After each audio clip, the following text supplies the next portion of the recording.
Olá, eu sou o David Mendes e hoje o Histórias Perdidas veio até São Luís do Paraitinga, no interior de São Paulo, para contar um pouco sobre a vida de uma grande personalidade, o médico e cientista Oswaldo Cruz.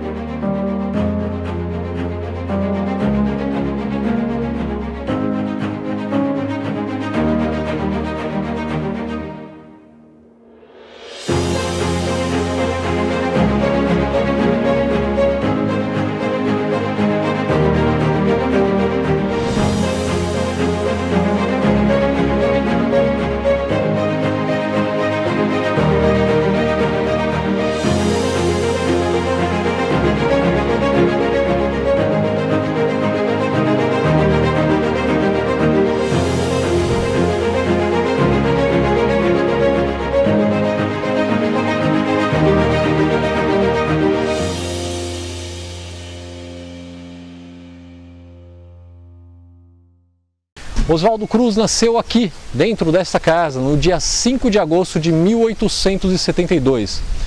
Seu amor pela microbiologia se revelou aos 15 anos de idade. Graduou-se em medicina e, posteriormente, se especializou em microbiologia. Porém, com o falecimento do seu pai no mesmo ano de sua formatura, teve que abandonar seus experimentos para retornar ao Rio de Janeiro, onde montou um pequeno laboratório dentro do porão de sua casa. Lá dedicou-se em duas linhas de pesquisa. Uma foi a cura da febre amarela, transmitida por um mosquito. Naquela época, acreditava-se que essa doença era adquirida através do contato físico, suor e sangue. E a outra foi a descoberta do parasita Trypanosoma cruzi, que se hospeda nas fezes do barbeiro, causando a doença de Chagas.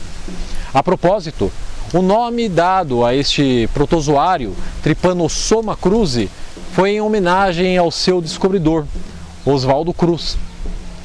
Posteriormente, ele foi convidado a assumir a prefeitura da cidade de Petrópolis, mas no mesmo ano, sofrendo de uma grave crise de insuficiência renal, veio a óbito ainda muito jovem, aos 44 anos. Sejam muito bem-vindos. A gente vai falar um pouquinho sobre o casarão. Ele foi construído em 1834 por Joaquim José Ferreira. Abrigou a família de Oswaldo Cruz. Ele era filho de Bento Cruz e Amália Taborda Cruz. Seu pai era médico e com isso veio para cá, pois recebeu uma proposta de emprego e ficaram até os seus 6 anos de idade. E depois disso foram para o Rio de Janeiro, pois seu pai recebeu outra proposta de emprego, mas no Rio. E lá Oswaldo Cruz estudou em escolas de elite e tinha a tradição de que o pai sempre fazia, a gente vai dizer em aspas, o filho seguia a mesma profissão. Então Oswaldo já sabia que ia seguir para a carreira de medicina. Então na sua adolescência ele já tinha muito interesse por microbiologia. Com isso ele construiu um pequeno laboratório no porão da sua casa. E era ano da sua formatura, e nesse ano também ocorreu o falecimento de seu pai, e isso deixou ele bem abalado e proibiu dele aprofundar seus estudos, porque ele também tinha a ajuda de seu pai. Após 2 anos da morte do seu pai, ele se mudou para Paris e fez seu doutorado, e Rio de Janeiro chamou ele de novo para combater a peste bubônica, pois estava tendo um ataque bem grande. E foi aí que fez a vacina, teve a revolta da vacina e foi quando ele foi conhecido mundialmente. Após isso, ele ficou muito tempo na instituição Oswaldo Cruz e até que em 1915 ele pediu a demissão por questões de saúde. E em 1917 ele veio a falecer por insuficiência renal. Agora nós vamos falar um pouco como surgiu a cidade de São Luís. Ela surgiu sendo uma pequena vila chamada São Luís de Santo Antônio do Paraitinga. Já chegou a ter 52 mil habitantes, uma pequena cidade. Ela foi fundada pelos bandeirantes. E sua maior fonte de economia e de sustento era a agropecuária.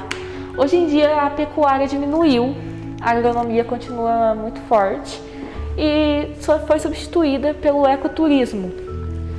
E a cidade passou por várias transformações urbanas, e uma das maiores foram as igrejas, como temos a igreja de Nossa Senhora dos Prazeres, que infelizmente não existe mais, pois já estava num estado muito crítico, então o padre mandou derrubar ela e construir a igreja do Rosário no lugar, que é a que fica ali para cima.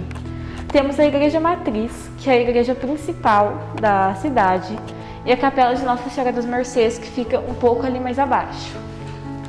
As pontes foram construídas para facilitar o acesso de Taubaté até o litoral, pois aqui não tinha o extrato do ouro, mas passavam muitas pessoas carregando ouro. E São Luís é a única cidade do estado de São Paulo a ser planejada.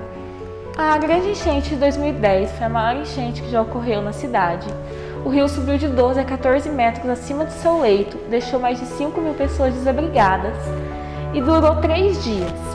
A turma do raft foi quem salvou a população e foi levando para o alto dos pastos e também bairros mais altos. O centro histórico inteiro foi devastado, além de muitas casas e casarões também. Essa sala é mais dinâmica e auditiva, mas por conta da pandemia está desativada, mas nela possui relatos de pessoas contando como foi a experiência delas com a enchente. São Luís é uma cidade onde possui muitas lendas e a gente pode dizer que possui lendas por bairros, como aqui no Largo das Mercês, que é onde desce essa rua ao lado da casa de Oswaldo Cruz, possui a lenda da Porca e os 7 Leitões, que diz que era uma mulher muito bonita que saía com os barões da cidade e esse era o serviço dela. Então ela teve 7 filhos, 7 barões diferentes, mas ela esperava todos os filhos nascerem e assim que nascia ela enterrava vivo ou jogava no rio. Então com isso ocorreu meio que um julgamento para ela, foi meio que amaldiçoada a virar uma porca e seus filhos são 7 leitõezinhos. E o porquê do porco? Para que não consiga levantar a cabeça assim para cima, como o porco não consegue mesmo, para pedir perdão para Deus e ser condenado o resto da sua vida até a eternidade.